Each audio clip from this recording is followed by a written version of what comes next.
The bitter January wind cut through Jake's thin jacket as he huddled against the brick wall of the convenience store.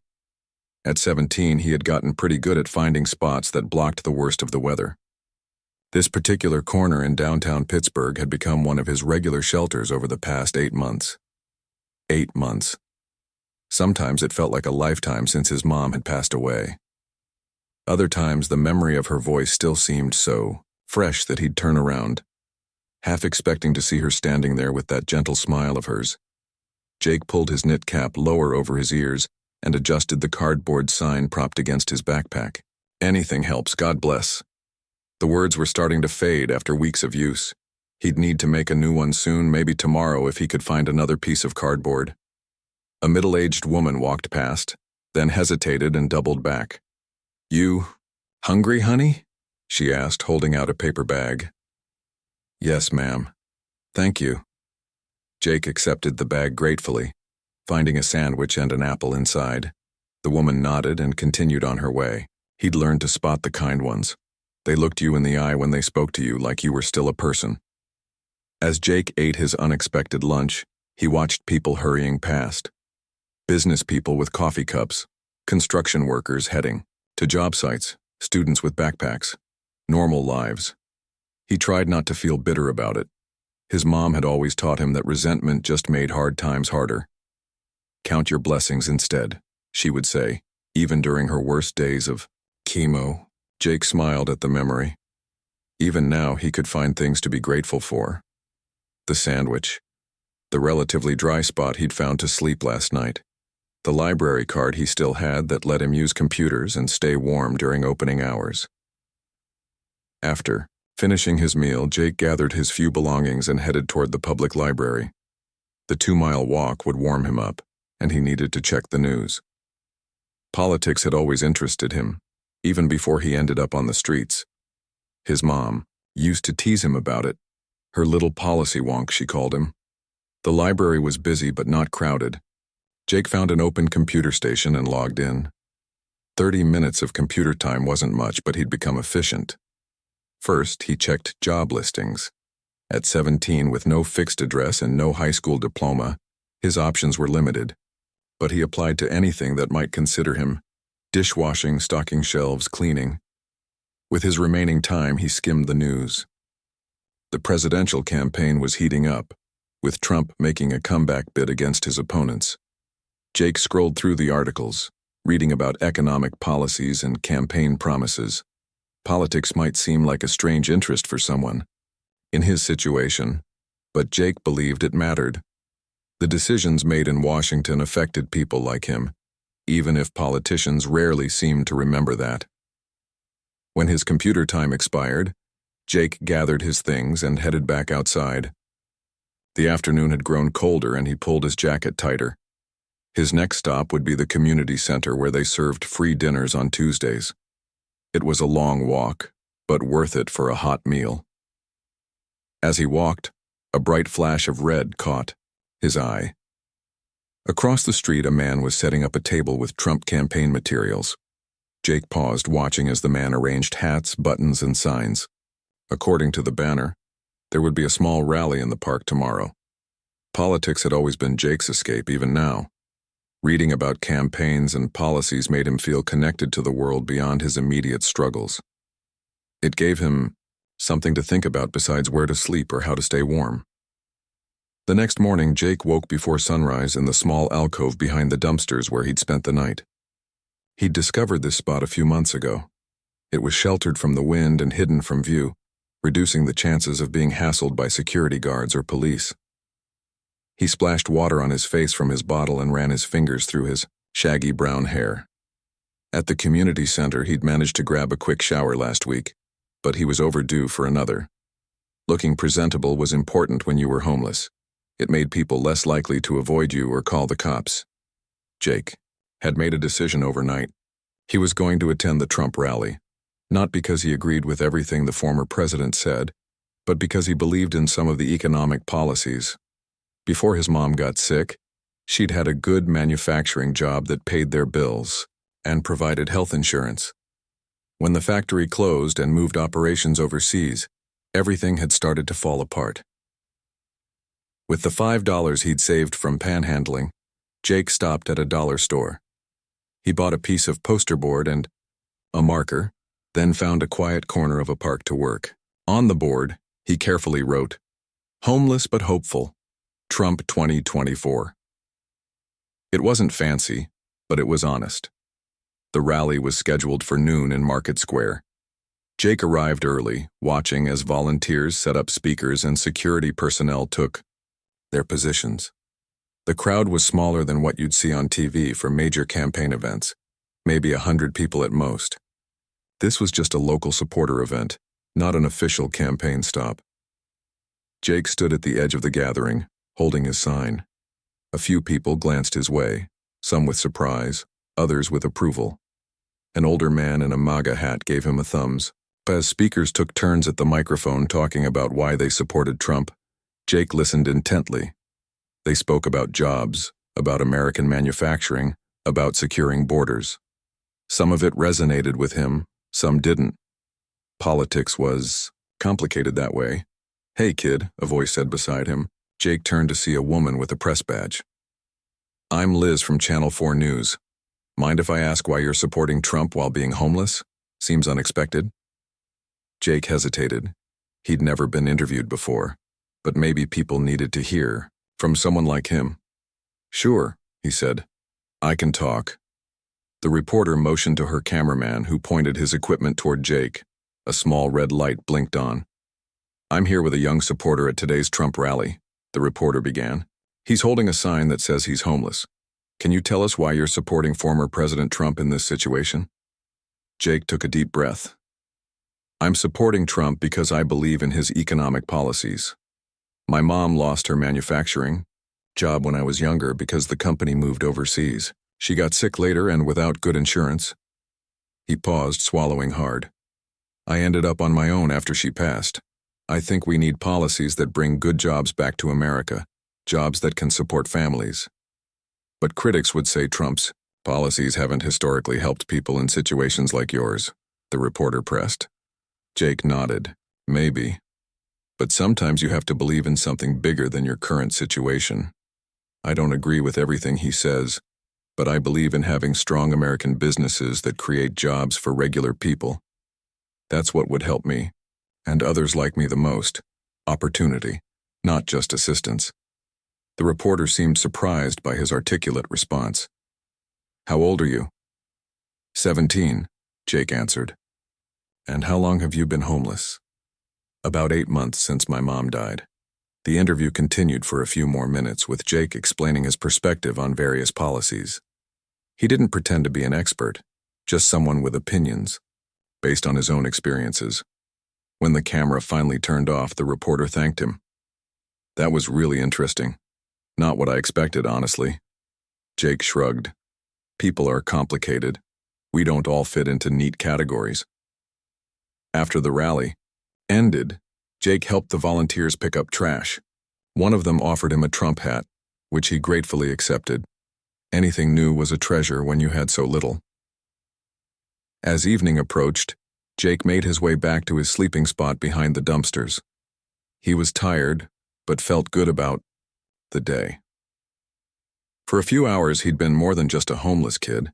He'd been a citizen with a voice and opinions that someone actually wanted to hear. He carefully stashed his new hat in his backpack to keep it clean.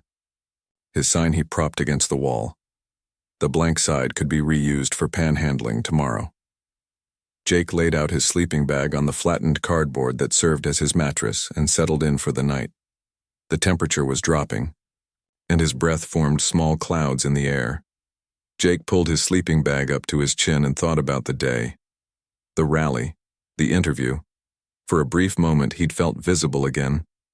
As he drifted off to sleep, Jake had no idea that across the city, his interview was being edited for the evening news. No idea that his words would resonate with viewers. No idea that by this time tomorrow, his life would change in ways he couldn't imagine. All he knew was that tomorrow would be another day of survival. Another day of trying to find work, food, and warmth.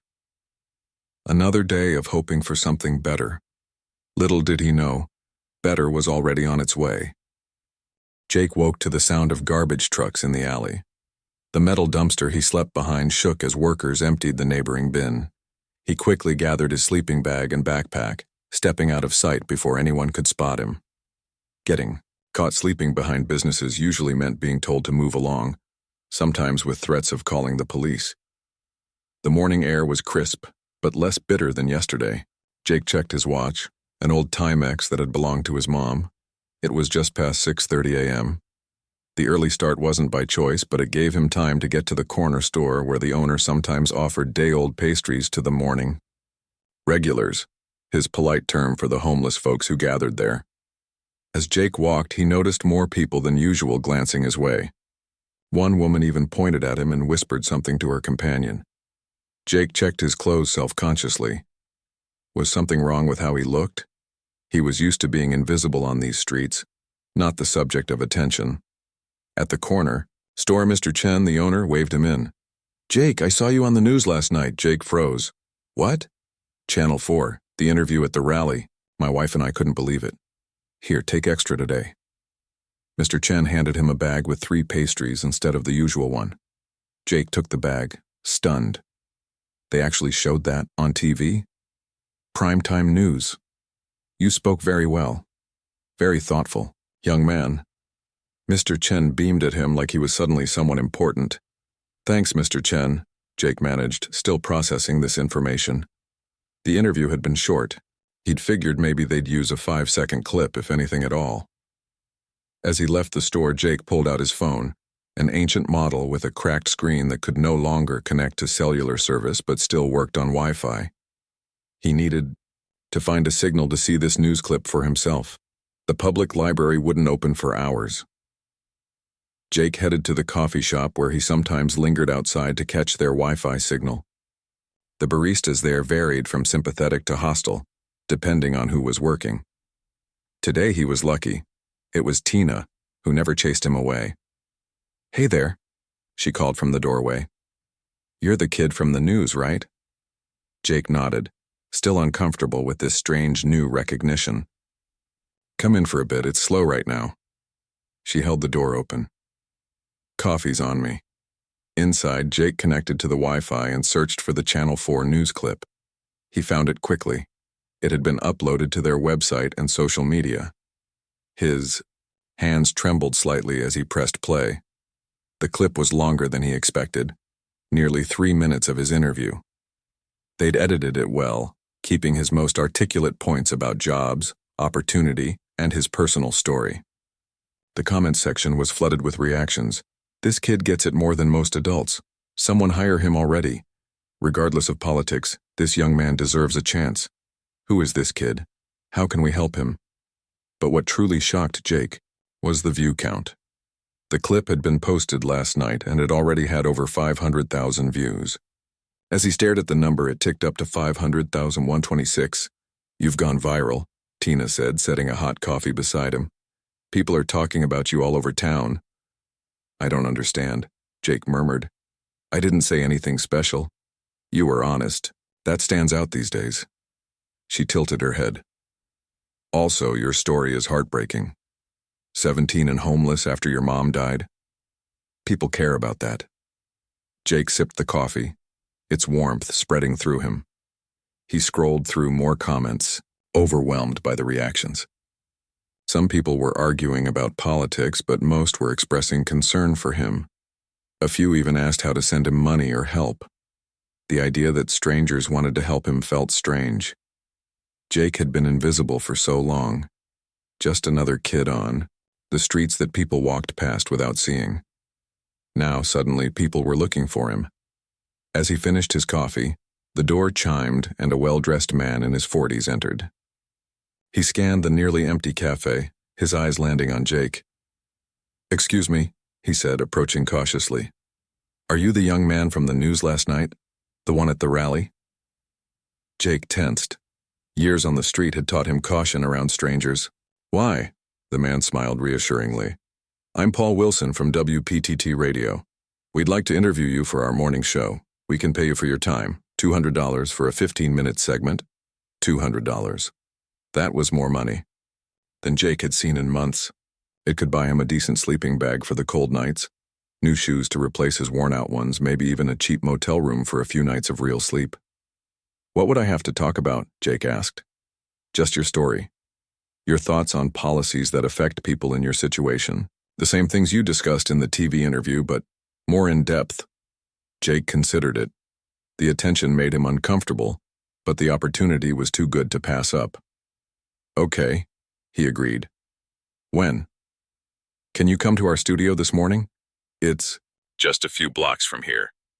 Mr. Wilson handed him a business card with an address. After getting directions from Tina, Jake headed to the radio station. The receptionist looked surprised when he walked in, probably not used to homeless teenagers in their lobby. But Mr. Wilson quickly came out to greet him. The studio was small but professional, with soundproofed walls and large microphones hanging from ceiling mounts. Jake was given a pair of headphones and positioned in front of one of the mics. "We're going live in 3 minutes," the show host, a woman named Diane, explained. "Just be yourself. Our listeners appreciate authenticity." The interview went surprisingly well. Jake found himself relaxing as the conversation flowed. They asked about his daily life, the challenges of being homeless, and his political views. Unlike the TV reporter, they didn't seem surprised that he could articulate his thoughts clearly.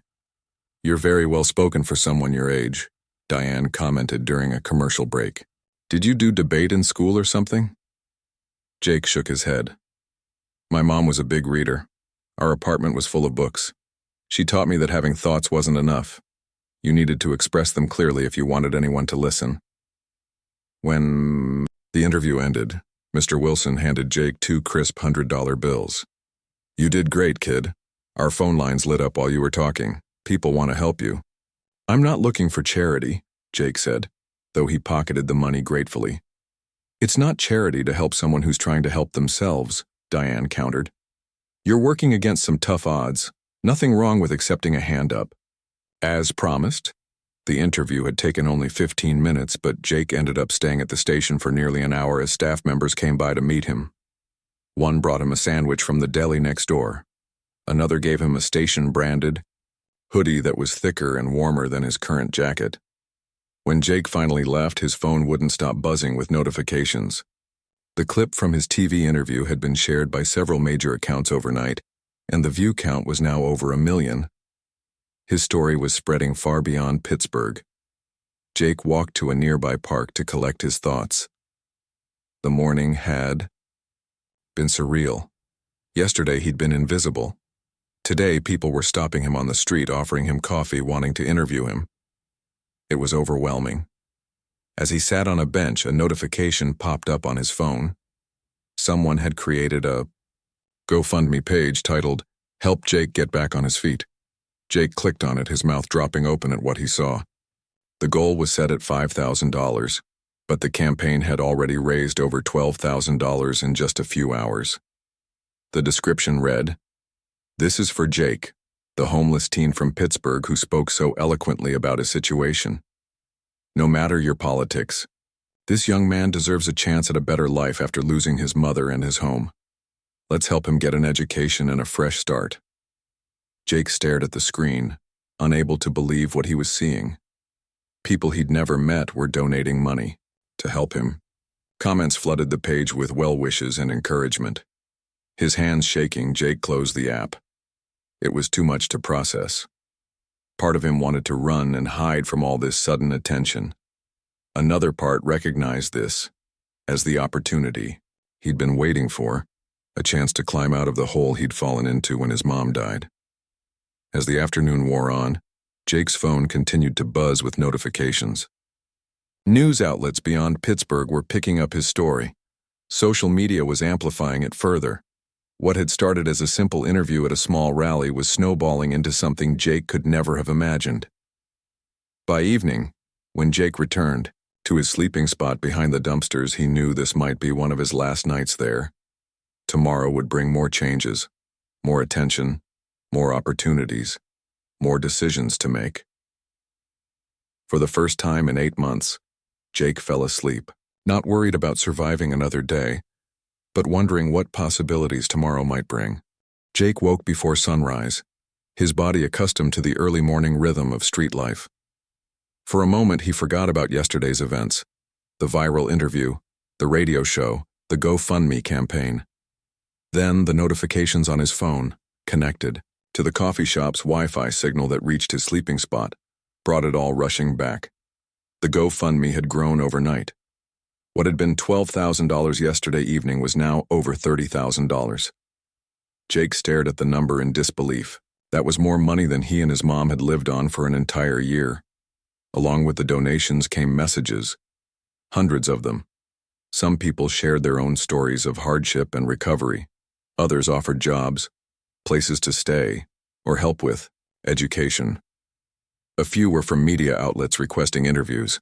Jake sat up in his sleeping bag, overwhelmed. He'd need help sorting through all this. But who could he trust? 8 months on the streets had taught him caution. People who seemed kind sometimes had ulterior motives. As he packed up his few belongings, Jake's mind raced. He needed a plan. First, he'd go to the library when it opened. He could use a computer there to respond to some messages and research what to do with the GoFundMe money. He'd need ID to access it, and his was expired. That would be the first challenge to solve. The library wouldn't open for 3 hours. Jake headed to his usual morning spot, the corner store where Mr. Chen had been so kind yesterday. As he approached, he noticed a news van parked outside. Jake hesitated, then turned to walk away. "Jake, wait." He turned to see Mr. Chen waving from the store doorway. "Many people looking for you," Mr. Chen said. "Reporters here since 6 o'clock. I told them you sometimes come by." "Thanks, Mr. Chen, but I don't think I'm ready for more interviews right now." Mr. Chen nodded understandingly. "Too much attention, yes? Come through back door. You can hide in stockroom, have breakfast in peace." Jake followed Mr. Chen through the alley to the store's back entrance. The stockroom was small but clean, with a folding chair and small table in one corner. "Sit. I bring food." Mr. Chen disappeared into the main store. While waiting, Jake checked his phone again. New notifications continued to appear. One caught his eye. A message from a woman named Susan Winters, who identified herself as the owner of Winters Construction.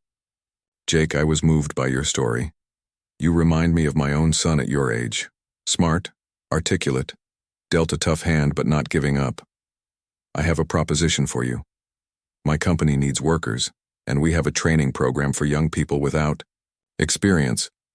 We also have a small guest house where you could stay until you get on your feet. No strings attached. You're free to leave any time if it doesn't work out. If you're interested, please call me at this number." Jake read the message 3 times. It sounded too good to be true, but the woman had included her business website. He clicked the link and found a legitimate-looking construction company with projects all over Pittsburgh. The About Us page showed Susan Winters, a woman in her 50s with kind eyes and graying hair, alongside her husband and their team. Mr. Chen returned with a plate of eggs, bacon, and toast, plus a large cup of coffee. "Real breakfast," he said proudly. "You need strength today. Big day for you." "Thank you," Jake said sincerely. "Mr. Chen, can I ask your advice about something?" Jake showed him Susan Winters' message. Mr. Chen read it carefully, adjusting his reading glasses. "Winters Construction is good company," he said finally. "They did renovation on shop across street last year. Professional, honest work. The owner, this Susan, she came to check on progress herself. Seemed like good person." That was reassuring. "Do you think I should call her?" Mr. Chen considered this. "What other options you have?" Jake thought about his current situation. He could access the GoFundMe money eventually, but that would take time. He still had no permanent place to stay, no job, no high school diploma. The money would help, but it wouldn't solve his long-term problems. "Not many," Jake admitted. "Then call," Mr. Chen said simply. "Listen to what she says. You can always say no."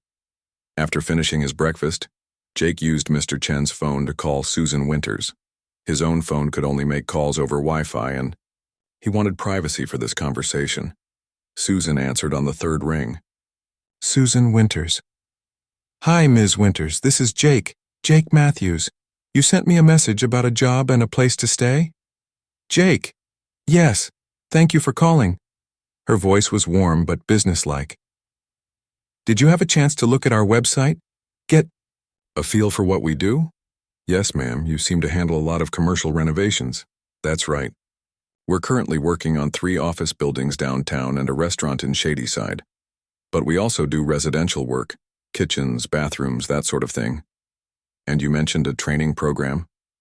We take on 2 apprentices each year. Usually they're referred through trade schools, but we've had a few who came to us through different paths. We teach construction basics, everything from safety protocols to specific skills like electrical work, plumbing, carpentry. Our apprentices rotate through different crews to learn various aspects of the business. It sounded legitimate. And the place to stay? We have a small guest house behind our main home. It's nothing fancy, 1 bedroom, a kitchenette, bathroom. It was built for my mother-in-law, but she passed last year. It's been sitting empty since then. Jake took a deep breath. Why me? You don't know me. There was a pause on the other end. Fair question, Susan said. The simple answer is that my husband and I believe in second chances. We've both had moments in our lives when someone stepped in to help us when we needed it most. Now we're in a position to do the same for someone else. And you're not worried I might steal from you or cause trouble? Susan laughed. Oh, I did my homework on you, Jake. Called that radio station where you did the interview. Spoke to a few people who've interacted with you around town. Nobody had a bad word to say. Besides, my husband was a Marine for 20 years. I'm not too worried about our safety. Jake found himself smiling. He liked her straightforward manner. When would you want me to start? He asked. How about today? I can pick you up wherever you are, show you the guest house and the job site. If you like what you see, you can move in immediately. If not, no hard feelings. Jake thought about his few possessions in the backpack beside him. There wasn't much to pack. That would work. They arranged for Susan to pick him up outside the library at noon. After ending the call, Jake sat quietly, processing this unexpected turn of events. Good news? Mr. Chen asked. I think so, Jake said. She's offering me a job and a place to stay. She's picking me up at noon. Mr. Chen beamed. See? Good things come to good people. Your mother would be proud. The mention of his mom brought unexpected tears to Jake's eyes. He blinked them away quickly. I hope so. The hours until noon passed slowly. Jake spent them at the library, researching Winter's construction further and responding to some of the messages he'd received. He wrote a thank you post on the GoFundMe page, expressing his gratitude for everyone's generosity and explaining that he was exploring job opportunities. At 11:55, Jake stood outside the library, his backpack containing everything he owned slung over one shoulder. A silver SUV pulled up precisely at noon. The woman from the website photos, Susan Winters, stepped out. Jake? I'm Susan. She extended her hand. Nice to meet you, Ms. Winters. Jake shook her hand, noting her firm grip. Please, call me, Susan. She gestured to the passenger seat. Hop in. We'll go see the guest house first, then head to one of our job sites so you can get a feel for the work. The guest house was in a quiet neighborhood about 20 minutes from downtown. It sat behind a well-maintained 2-story home with a large yard. Though Susan had described it as nothing fancy, to Jake it looked like paradise. Clean, private, and safe. The refrigerator is stocked with basics, Susan explained as she showed him around. Bathroom has towels, soap, everything you need. There's a washer and dryer in that closet. Wi-Fi password is on the fridge. Any questions? Jake turned slowly, taking it all in. A real bed. A shower he could use whenever he wanted. A kitchen. I don't know what to say. You don't have to say anything, Susan replied. Just give the job a fair try. That's all we ask. From there, they drove to a job site. An office building being renovated downtown. Susan introduced Jake to the foreman, a burly man named Rick who gave him a hard hat and showed him around. The workers were friendly, asking questions about his experience, none, and his willingness to learn, high. By the end of the tour, Jake's head was spinning with new information, but he felt excited about the opportunity. Real work. A chance to learn a trade. a safe place to sleep. As Susan drove him back to the guest house, she handed him a small envelope. There's a key to the guest house, a company ID badge you'll need for the job sites, and an advance on your first paycheck. $300 cash for whatever you might need. Jake stared at the envelope. I don't know how to thank you. Susan smiled. Thank me by showing up on time tomorrow. Rick will expect you at 7 a.m. sharp. That night, Jake took the longest, hottest shower of his life. He put on the new clothes he'd bought with part of his advance. Nothing fancy, just clean jeans and shirts suitable for work. He made a simple dinner in his new kitchen. And finally, he lay down on a real bed for the first time in 8 months. As he drifted off to sleep, Jake thought about how quickly life could change. Just 3 days ago, he'd been invisible, another homeless kid trying to survive on the streets. Now he had a job, a place to live, and thousands of dollars in donations that would help him build a future. All because he'd made a sign and spoken his mind. Jake's alarm went off at 5:30 a.m. For a moment, he was disoriented by the unfamiliar surroundings, the soft bed, the warm blankets, the quiet room. Then he remembered. This was his place now, at least temporarily. He got up and made a quick breakfast, scrambled eggs and toast, a luxury compared to his usual morning meals of the past 8 months. By 6:15, he was dressed in his new work clothes and ready to head out. Susan had left a spare car in the driveway for him to use, an older model Honda that ran well but wouldn't attract much attention. Keys are in the kitchen drawer, she'd told him yesterday. Insurance is covered. Just be careful and don't be late for work. The drive to the construction site took about 15 minutes. Jake arrived 20 minutes early, nervous about his first real day of work. A few other workers were already there, setting up equipment and drinking coffee from thermoses. Rick, the foreman, spotted him and waved him over. Morning, kid. Ready for your first day? Yes, sir, Jake replied. Drop the sir stuff, makes me feel old. Just Rick is fine. He handed Jake a hard hat and a safety vest. Today you'll be shadowing Luis. He's been with us for 15 years. Does a bit of everything. Electrical, plumbing, carpentry. Watch what he does, help when he asks, and don't be afraid to ask questions. Luis turned out to be a middle-aged man with laugh lines around his eyes and strong, calloused hands. He greeted Jake with a firm handshake and a warm smile. So you're our new apprentice? Good. We need young blood in this business. Too many kids these days want to sit behind computers all day. The work was hard but satisfying. Jake spent the morning carrying tools, holding things in place while Luis measured and cut, and learning the names of dozens of tools and materials. By lunchtime, his muscles ached, but he felt a sense of accomplishment he hadn't experienced in a long time. The crew ate lunch together, sitting on overturned buckets and makeshift benches. They shared food, stories, and good-natured teasing. Jake mostly listened, taking in the easy camaraderie. So, Jake, one of the older workers said between bites of his sandwich, we all saw you on the news, standing up for what you believe in, even when times are tough. That takes guts. Jake felt his face grow warm. I was just being honest. Nothing wrong with that, another worker chimed in. This country could use more honesty these days. The conversation shifted to sports, and Jake relaxed. These men didn't seem to care about his past or his politics. They cared about whether he could work hard and fit in with the team. The afternoon passed quickly as Luis taught Jake how to run electrical wiring through wall frames. By the end of the day, Jake was exhausted but proud of what he'd learned. As he drove back to the guest house, his phone buzzed with a notification. The GoFundMe had reached $45,000. Jake pulled over to read some of the new messages from donors. My son was homeless for 2 years after serving in Afghanistan. Someone gave him a chance, just like you're getting. Now he's a homeowner with his own business. Hang in there, Jake. I don't agree with your politics, but I admire your grit. Use this money for education, that's the real way forward. From one Pittsburgh kid to another, you got this. The support was overwhelming. Jake still couldn't quite believe that strangers cared about his story, his future. When he arrived at the guest house, there was a package waiting on the doorstep. Inside was a new laptop with a note from Susan. For your GED studies, Wi-Fi password is on the fridge. Let me know if you need anything else. Jake set up the laptop at the small kitchen table and searched for information about getting his GED.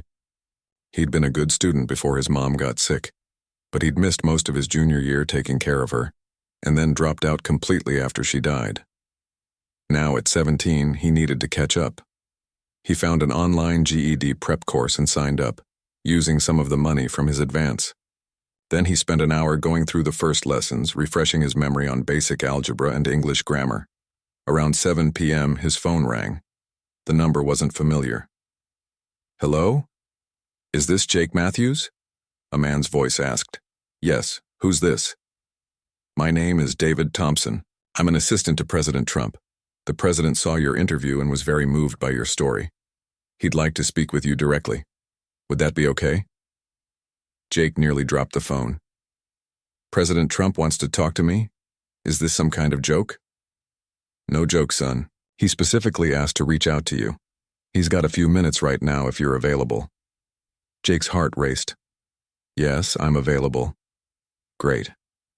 Please hold for the president." Jake sat down, his legs suddenly unsteady. A few seconds later, a familiar voice came on the line. "Jake? Donald Trump here. I saw your interview. Very impressive, young man, very impressive." "Thank you, Mr. President.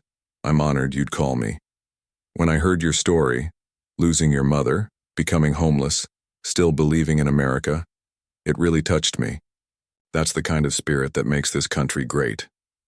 Jake swallowed hard. "I was just speaking my mind, sir. And that's exactly what we need more of. Listen, I understand you're working now. Construction, is that right?" "Yes, sir. I just started today. Good industry, builds America. But I also understand you haven't finished high school?" "That's correct. I'm studying for my GED now." "Education is important, Jake. Very important. I'd like to help with that. I've set up a scholarship fund for promising young people, and I want you to be the first recipient." Jake couldn't believe what he was hearing. "A scholarship? Full ride? Any college you choose once you get that GED. My foundation will cover it. And I'd like to invite you to visit me at the White House, show you around, meet some people who might be able to help you further." Tears welled in Jake's eyes. "Mr. President, I don't know what to say. Say you'll keep working hard, that's all I ask. My team will be in touch about the White House visit. We'll fly you down, put you up in a nice hotel, the whole works." "Thank you, sir. I can't tell you what this means to me. You've earned it, Jake. You're the future of this country. Young people who aren't afraid to work hard, speak the truth, and believe in the American dream. I look forward to meeting you in person." After a few more minutes of conversation, they said goodbye. Jake sat at the kitchen table, stunned. First the viral interview, then the job and housing offer from Susan, now a scholarship and invitation to the White House from the president himself. His phone buzzed with a text. It was from David Thompson, confirming that the White House visit was scheduled for next Friday. A car would pick Jake up at 7 a.m. to take him to the airport. All expenses would be covered. Jake walked to the window and looked out at the quiet backyard. 3 days ago, he'd been sleeping behind a dumpster, invisible to the world. Now the President of the United States knew his name and wanted to meet him. Life could change so quickly. The next morning at work, Jake couldn't help but share his news with Luis and the other workers. "No way," Luis said, eyes wide. "The president called you himself?" Jake nodded. "Said he wants to give me a scholarship for college after I get my GED, and I'm going to visit the White House next Friday." Rick overheard and came over. "You serious, kid? That's incredible." Word spread quickly through the construction site. By lunchtime, everyone knew. Some of the workers were Trump supporters and thought it was the greatest thing ever. Others weren't fans but still thought it was amazing for Jake. "Politics aside, that's a life-changing opportunity," one of them said. "Make the most of it." After work, Jake drove to Mr. Chen's store. He wanted to share his news with the first person who had been kind to him when he was on the streets. Mr. Chen listened with a wide smile as Jake told him about the president's call and the scholarship offer. I knew good things coming for you, Mr. Chen said, patting Jake's shoulder. You good boy, smart boy. Just needed chance to show world. I wouldn't be here without your kindness, Jake said sincerely. Those pastries you gave me, letting me use your Wi-Fi sometimes, it meant a lot. Mr. Chen waved this away. Small things, you did the hard part. Now you take this. He handed Jake a box of assorted pastries. Celebrate your good fortune. That night, as Jake studied for his GED, he thought about how to handle the White House visit. He'd need proper clothes, for one thing, and he should brush up on current events so he wouldn't sound uninformed if the president asked his opinions on things. But mostly, he needed to prepare himself mentally for such a dramatic shift in his life, from homeless to the White House in the span of 2 weeks. It was surreal. Jake opened his laptop and began making a list of what he needed to do before the trip, step by step, just like his mom had always taught him to approach big challenges. Break them down into manageable pieces. As he worked, a notification popped up on his phone. The GoFundMe was now at $52,000 and still growing. Jake paused his planning to write an update for the donors, thanking them and sharing his recent news. He ended the post with a promise. I won't waste this chance you've all given me. Every day I'll work to make something of myself, to pay forward this kindness, and to help others who are where I was just a short time ago. Thank you for believing in me. With renewed determination, Jake returned to his studies. A new chapter of his life was beginning, and he was ready to embrace it. The week leading up to Jake's White House visit flew by in a blur of work, studying, and preparations.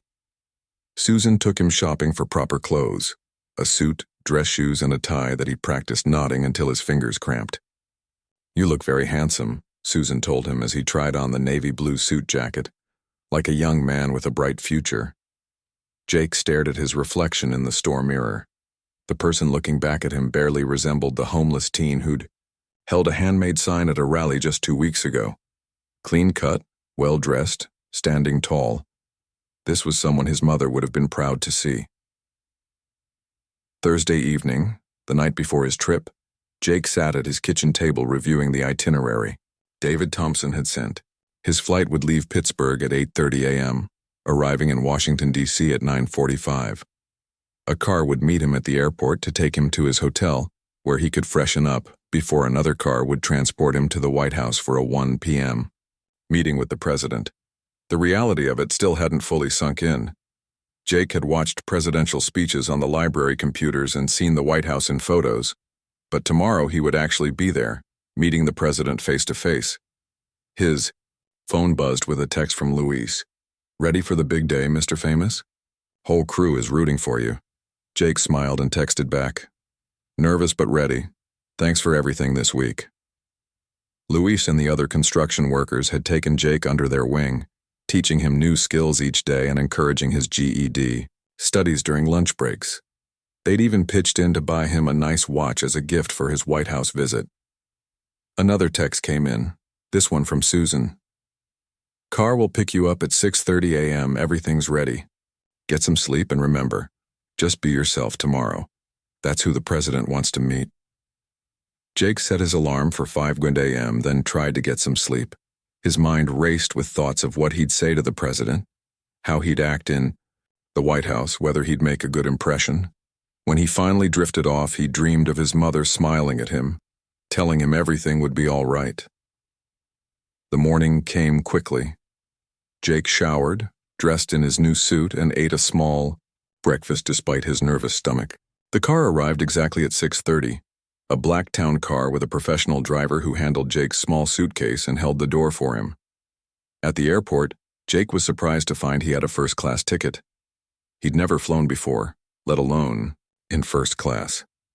The flight attendants treated him with respect, offering him juice and coffee before takeoff. The other passengers had no idea that 2 weeks ago, this well-dressed young man had been sleeping behind dumpsters. The flight was smooth, and Jake spent most of it reviewing current events on his phone. If the president asked about his political views, he wanted to be able to speak intelligently. When they landed in D.C., another driver was waiting with a sign bearing Jake's name. The drive from the airport to the hotel provided Jake with his first glimpse of the nation's capital. The monuments, the wide avenues, the impressive buildings. It was a far cry from his small corner of Pittsburgh. The hotel was fancier than any place Jake had ever been. His room had a king-sized bed, a marble bathroom, and a view of the city. On the bed lay a small gift bag with a note. Looking forward to meeting you. DJT. Inside the bag was a red cap with "Make America Great Again" embroidered on it, and a pin with the presidential seal. Jake placed the pin carefully on his suit lapel.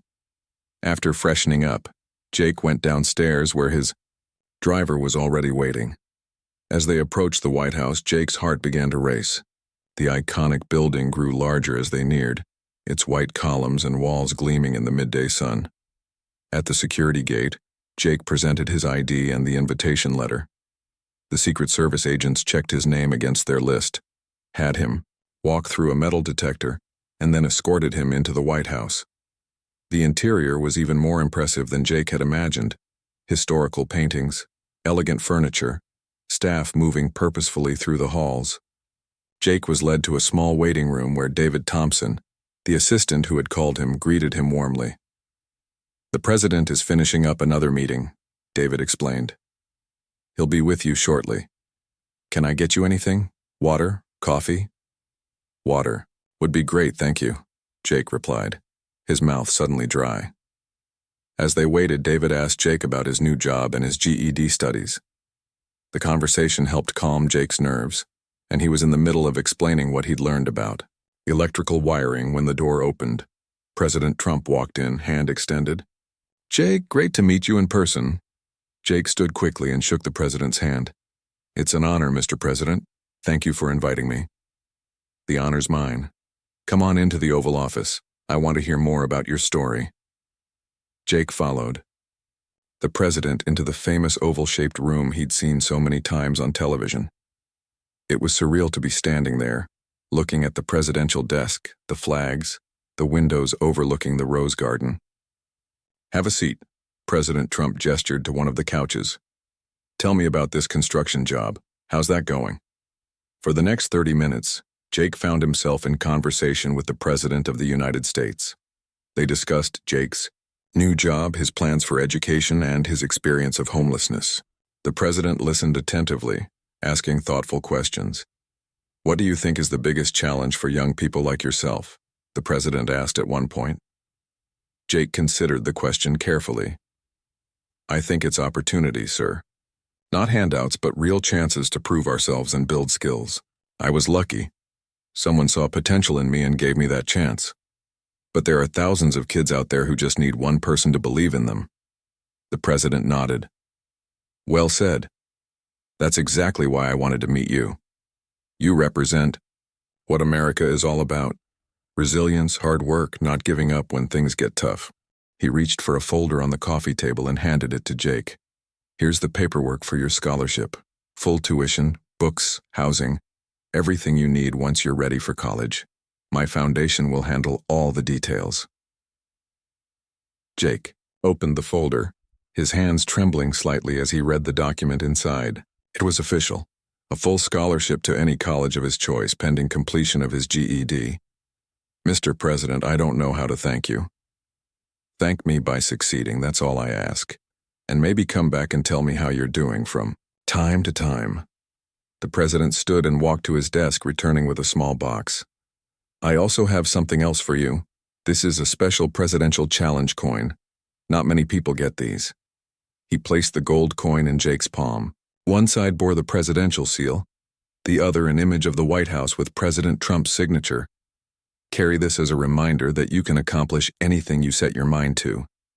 Before Jake left, the president took him on a brief tour of the White House, introducing him to staff members and even the vice president, who stopped to chat for a few minutes. Photos were taken, which the president promised would be sent to Jake.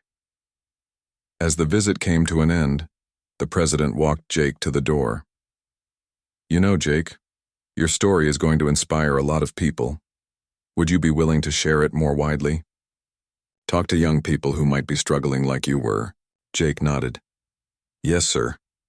I'd like to help others if I can. Good man.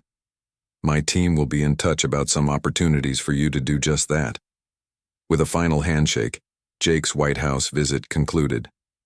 As he was driven back to his hotel, he stared out the window in a daze, trying to process everything that had happened. 6 months later, Jake stood at the podium in his high school equivalency graduation ceremony.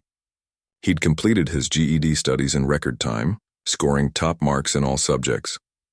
In the audience sat Susan and her husband, Luis and several other workers from the construction crew, Mr. Chen and his wife, and even David Thompson, representing the president.